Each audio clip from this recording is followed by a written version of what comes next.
A whale drives itself onto a beach. It's healthy, no disease, no visible injury, no signs of distress before it arrived. Rescuers come.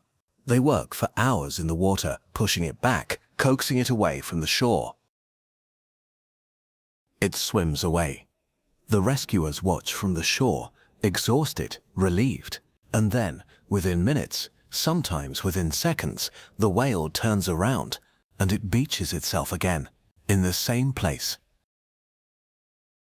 The same whale, the same shore.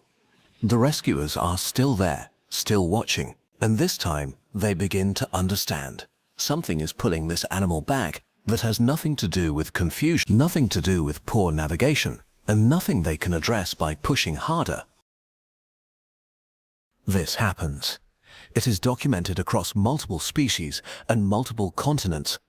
A whale healthy enough to survive returns to a beach it was just pulled from more than once. The question is why, and the answer turns out to be not one story, but two completely different stories happening on the same shore. The first story. Most whale strandings are not solo events. They are mass strandings. Dozens, sometimes hundreds of whales arriving on a beach together. And when this happens, the pattern researchers find is remarkably consistent. In mass strandings, researchers almost always find the same thing. One animal at the center of the group is sick, disoriented, or already dying. The others are, by every measurable standard, healthy. They didn't have to be here, but they are. That animal is the social anchor of the group, the matriarch, the elder, the individual around whom the pod organizes its movement and behavior.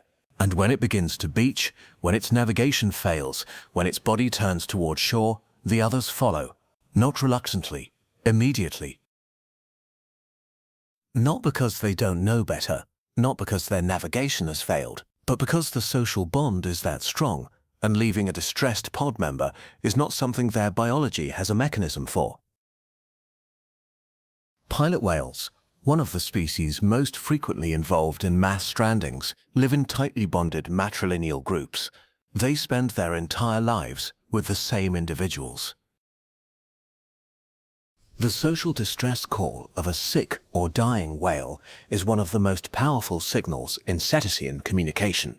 The group responds to it the way it would respond to any emergency, by converging, by staying close, by not leaving. When rescuers return healthy stranded whales to the water, those whales often re-beach immediately, not because they want to die, because their pod is still on the shore, and they will not leave their pod. This is death from loyalty. The social bond is so fundamental, so deeply wired into what it means to be a pilot whale, that it overrides survival. The individual follows the group into a situation the group cannot survive. That is the first death, death from loyalty, death from social bond, so deep it overrides the body's survival drive. Now the second story, and this one is different in every way that matters.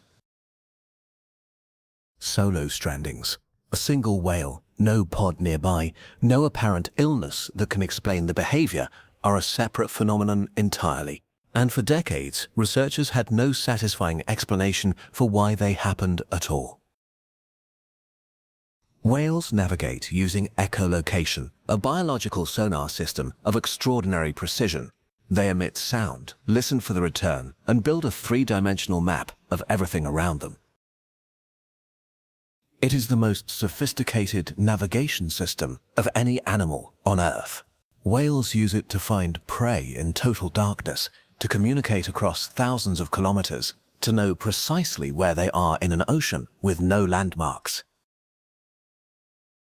Now introduce a sound source producing frequencies in the same range as the whale's echolocation, but at intensities the whale's auditory system was not built to withstand, and has never, in millions of years of evolution, needed to withstand, because nothing in the ocean produced sound like this before.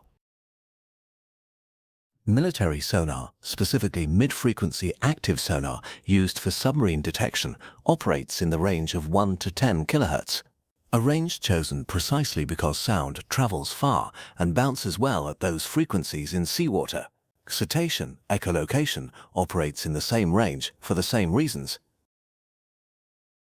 When military sonar exercises are conducted in whale habitat, the noise can reach 235 decibels underwater.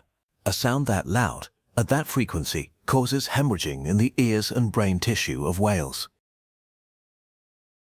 The whale's navigation system, its entire map of the world, is suddenly flooded with noise it cannot process. It cannot tell where it is. It cannot tell where the shore is. It cannot tell where the shore is. In this state, whales sometimes ascend to the surface too rapidly, causing decompression-related injuries. And sometimes, disoriented and in pain, they simply swim toward the nearest thing they can detect, the shallow water near shore. This is not a choice. It is navigation failure, total and catastrophic. The whale is not trying to die. It is not giving up. It is lost in an ocean that has become acoustically unreadable, moving toward the one signal it can still detect, the shallow water near shore. That is all. The evidence linking military sonar to cetacean strandings has been building since the 1990s. Multiple independent analyses have found that mass strandings cluster around naval exercises, sometimes beginning within hours of sonar use in the area. Post-mortem examinations of stranded beaked whales following naval exercises in the Canary Islands, the Bahamas, and Greece found consistent patterns, hemorrhaging around the ears and brain, gas bubble lesions suggesting rapid ascent. In 2003, the US government's own scientific review, conducted by the National Oceanic and Atmospheric Administration, concluded that military sonar was the most plausible cause of a series of beaked whale strandings in the Bahamas in 2000. It was the first time any government formally acknowledged the link between naval exercises and cetacean death. It would not be the last. So there are two deaths on the same beach. One whale that came because it would not leave its dying pod. One whale that came because someone took away its ability to know where it was. The first is a story about what loyalty costs, what it means to be a species so socially bonded that the group will follow a dying member into a place none of them can survive. The second is a story about what we cost the ocean, what happens when we fill an animal's world with noise it was never built to endure. There is something almost unbearable about the mass stranding. The idea that a healthy animal with its whole life ahead of it swam onto a beach because it would not leave the ones it loved. And there is something different about the solo stranding, harder in a different way, because that whale didn't choose anything. It was disoriented in pain in an ocean that had become unreadable, following the only signal left. The next time you hear about a whale stranding, and you will, it's worth asking which story you're looking at. Whether this is an animal that chose its family over its life, or an animal that we broke the world for. The ocean is not silent. It has never been silent. It is one of the most acoustically complex environments on Earth, full of biological sound, geological sound, current sound, the songs of animals that have been using this acoustic space for tens of millions of years. And the animals that live in it built their entire lives, their entire navigation, their entire social world around that complexity. The whale that chose its pod over its life. The whale that couldn't find its way home because we filled its world with noise. Both of them ended up on the same shore. Only one of those deaths is a tragedy we made. If this changed how you see the next whale stranding you hear about, if you'll ask which death it is, subscribe. We keep pulling apart the hidden systems behind the wild. The wild mind is everywhere around us. Keep looking. I'll see you next time.